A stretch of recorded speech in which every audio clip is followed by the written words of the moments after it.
Hello दोस्तों, हमारे channel bankers book में आपका स्वागत है। आज की टॉपिक है गोल्डन रूल्स ऑफ अकाउंटिंग। जितने भी बैंकिंग और अकाउंटिंग के प्रोफेशनल्स हैं उनके लिए ये वीडियो बहुत इंटरेस्टिंग होने वाला है दोस्तों, तो वीडियो को एंड तक ध्यान से जरूर देखिए। सबसे पहले हम जानेंगे अकाउंट्स कितने टाइप्स के होते हैं, type of accounts. So accounts basically of two types, personal account, impersonal account. सबसे पहले personal accounts, these are the accounts which show the transactions with customers, suppliers, money lenders, banks and the owners. तो personal account एक bank हो सकता है, company account हो सकता है, इंडिविजुअल्स के अकाउंट हो सकते हैं, लोन अकाउंट या फिर बिल्स आउटस्टैंडिंग, जो बिल्स हमें रिसीव करने होते हैं, ये सब अकाउंट्स जो हैं पर्सनल अकाउंट्स में आते हैं।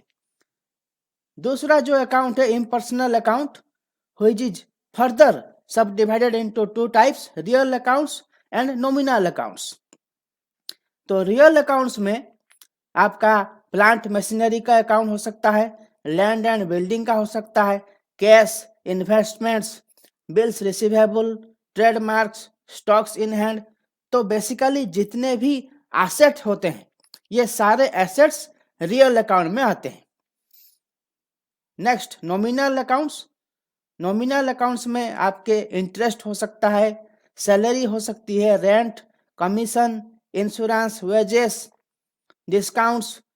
ये जो नॉमिनल अकाउंट्स होते हैं ये सब एक पर्टिकुलर ट्रांजैक्शन, कुछ स्पेसिफाइड ट्रांजैक्शन करने के लिए ही ओपन किया जाता है। फॉर एग्जांपल जो सैलरी है, स्टाफ्स को जो सैलरी दी जाती है वो सैलरी अकाउंट से ही दिया जाएगा, या फिर कुछ कमीशन दिया जाता है, rent, for example electric bill हो गया, टेलीफोन बिल हो गया, ये सब रेंट अकाउंट से ही दिया जाएगा।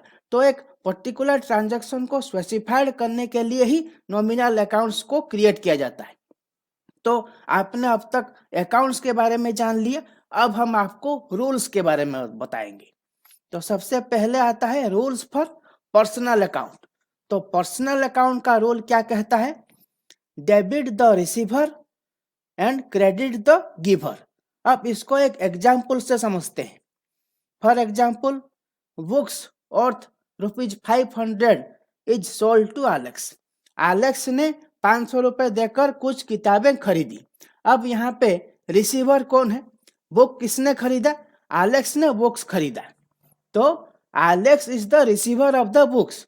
सो रूल के हिसाब से क्या था कि डेबिट द रिसीवर, यानी Alex account to be debited और cash account to be credited, क्योंकि पैसा आया है, पैसा एलेक्स ने दिया और बुक खरीदा।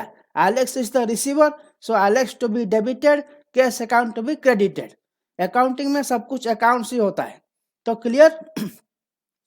नेक्स्ट रूल पे चलते हैं, rules for real account. Real account का रूल क्या कहता है? Debit what comes in and credit what goes out. For example, vehicle purchased for ₹5 lakhs in cash.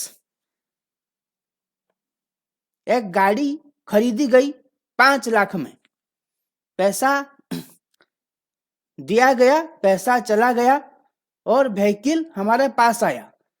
तो रूल क्या कहता है? Debit what comes in, vehicle हमारे पास आया तो vehicle account to be debited and cash account to be credited.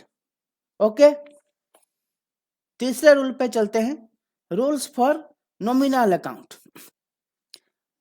Debit all the expenses और losses and credit all the incomes and gains and profit.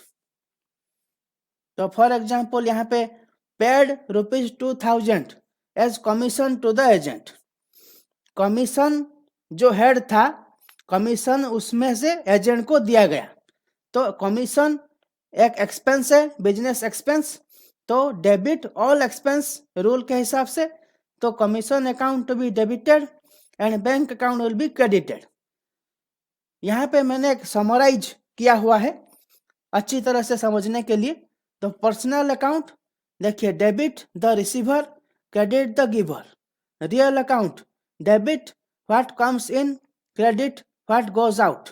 Nominal account debit, all expenses credit, all gains. तो दोस्तों ये थी accounting के 3 golden rules. दोस्तों इस channel में आपको मिलेगी बैंकिंग के बारे में हर छोटी से बड़ी जानकारी। तो वीडियोस देखते रहिए, लाइक करते रहिए, शेयर करते रहिए और हमारे चैनल को सब्सक्राइब करना बिल्कुल मत भूलिए।